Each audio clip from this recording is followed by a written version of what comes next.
Saludos. En este video vamos a resolver un ejercicio de pseudocódigo. Realice lo siguiente. Escriba un algoritmo en pseudocódigo cuya entrada es la asociación S sub 1, S sub 2, S sub n de números y devuelve cuántos números son pares. Por ejemplo, da la asociación 2, 10, 15, 518, 333, 21, el algoritmo devuelve 3, pues en este caso tres números de esta asociación son pares, el 2, el 10 y el 518. Perfecto. Entonces, la clave de desarrollar este algoritmo girará en torno de cómo nosotros determinamos que un número es par de manera algorítmica. Entonces tenemos que entrar un poquito en el terreno de la divisibilidad. En primer lugar, existe un teorema llamado el teorema de cociente y residuo, también llamado teorema de la división, que dice que si tú un número n lo quieres dividir para un número d, siendo d positivo, y ambos enteros, este teorema te garantiza la existencia de dos números enteros, uno q que será el cociente y un r que será el residuo.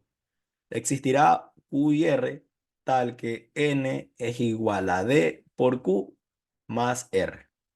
R tiene la restricción de que es mayor o igual que cero y menor que D.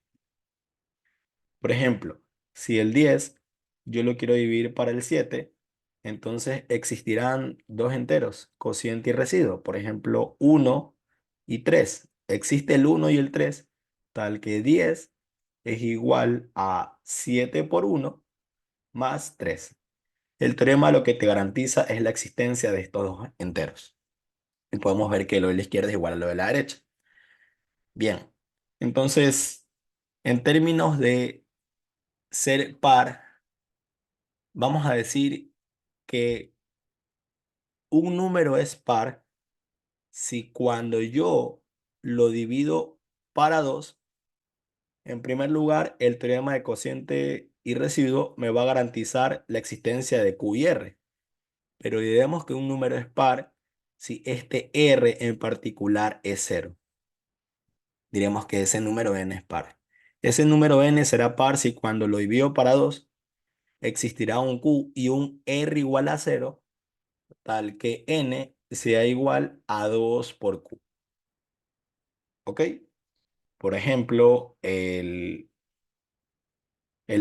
20 es par, porque si el 20 yo lo divido para 2 existirá un cociente q igual a 10, por ejemplo, y el residuo cero, tal que 20 es igual a 2 por 10 más cero. ¿Sí? Entonces decimos que el 20 es par. O por ejemplo, podemos decir que el 16 es par. ¿Por qué? Porque si cuando el 16 lo divido para 2 existirá un cociente 8 y el residuo cero, de la y el residuo debe ser cero, tal que 16 será igual a 2 por 8 más cero. Bien, entonces nos damos cuenta que la clave para ver si un número es par es que cuando ese número yo lo divida para 2, el residuo me dé cero. ¿Cómo podemos obtener el residuo de una división de un número para otro usando la función módulo? Por ejemplo, si yo escribo n mod m, esto aquí me va a dar el residuo de dividir n entre m. ¿Ok? Entonces, si yo escribo n mod 2, esto aquí me da el residuo de dividir n entre 2. Y si yo digo que esto es igual a cero, aquí voy a usar un operador de comparación en términos de pseudocódigo. Si yo digo que esto es igual a cero, entonces estaré seguro de que ese número n es par. Este operador de comparación que se usa en pseudocódigo sirve para comparar si el valor de la izquierda es exactamente igual que el valor de la derecha y me devolverá un valor booleano, un valor de verdad, verdadero o falso. Por ejemplo, si yo digo 12 mod 2 igual a cero, lo que estoy haciendo es comparar lo de la izquierda con lo de la derecha si tienen el mismo valor. O sea, si el residuo de dividir 12 entre 2 es cero. Y en este caso eso es verdad, porque 12 yo lo puedo escribir como 2 por 6 más cero. El residuo es cero. Entonces, como cero es igual a cero, esto aquí sería true, sería verdadero. Entonces, esa es la clave.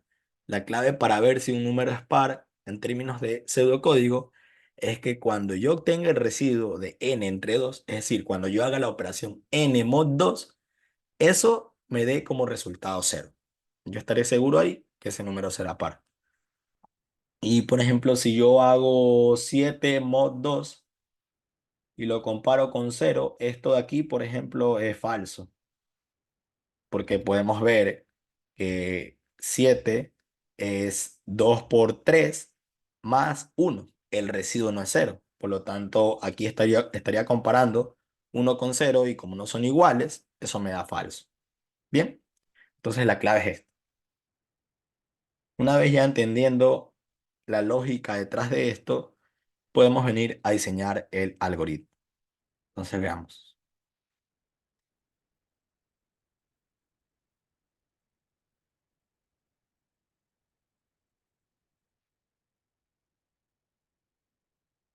Vamos a definir cuál va a ser la entrada.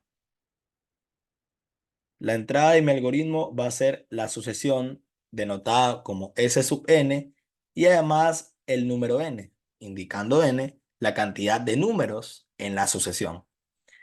Y la salida va a ser una variable que yo le voy a llamar eh, cant par, que bueno, pues esta lo que va a representar es la cantidad de números pares en la sucesión. Bien, entonces vamos a poner como función contar pares.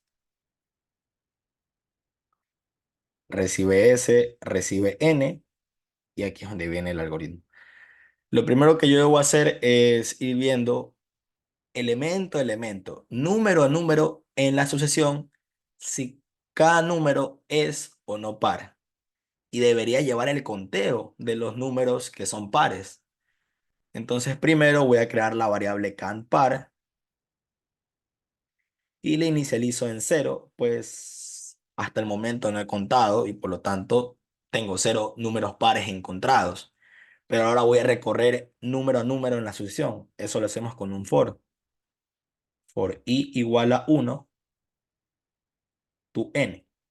Entonces i es un índice que va desde 1 hasta n. Y como esta es una sucesión, S sub n, pues i yo lo puedo indexar en la sucesión y obtener el elemento yésico. Por ejemplo, si i vale 1, esto yo lo puedo indexar en la sucesión y lo denotamos así, S sub 1. Y esto se entenderá que es el primer elemento de la sucesión. Si i vale 3, pues al indexar en la sucesión será S sub 3 y se entiende que es el tercer elemento de la sucesión.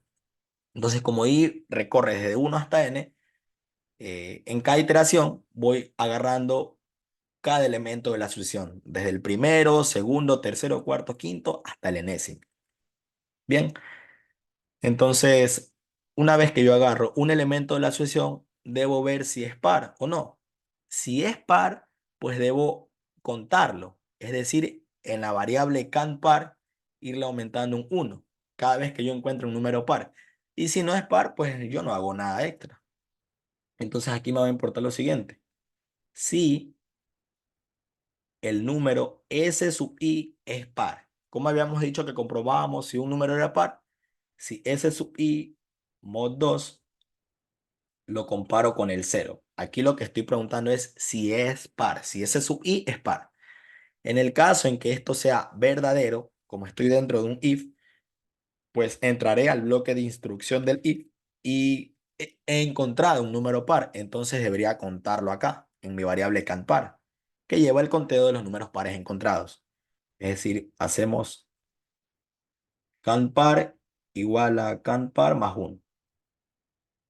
Esta sentencia lo que hace es actualizar la variable can par en una unidad. La está aumentando de uno en uno, cada vez que encuentra un número par. Y bueno, aquí no necesito una cláusula else porque si el número no es par, no me interesa. Simplemente no lo cuento.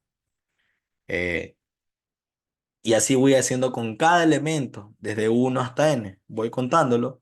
Y finalmente, cuando se acaba mi for, es porque ya he recorrido a todos los elementos de la sucesión.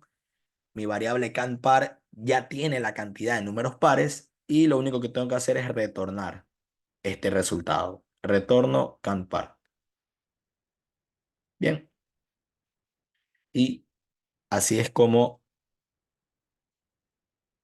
este algoritmo contaría la cantidad de números pares en una sucesión. Antes de concluir con el video, quiero indicarle a mis suscriptores que si desean clases particulares de matemáticas discretas, pueden escribirme a mi número o también escribirme a mi correo personal.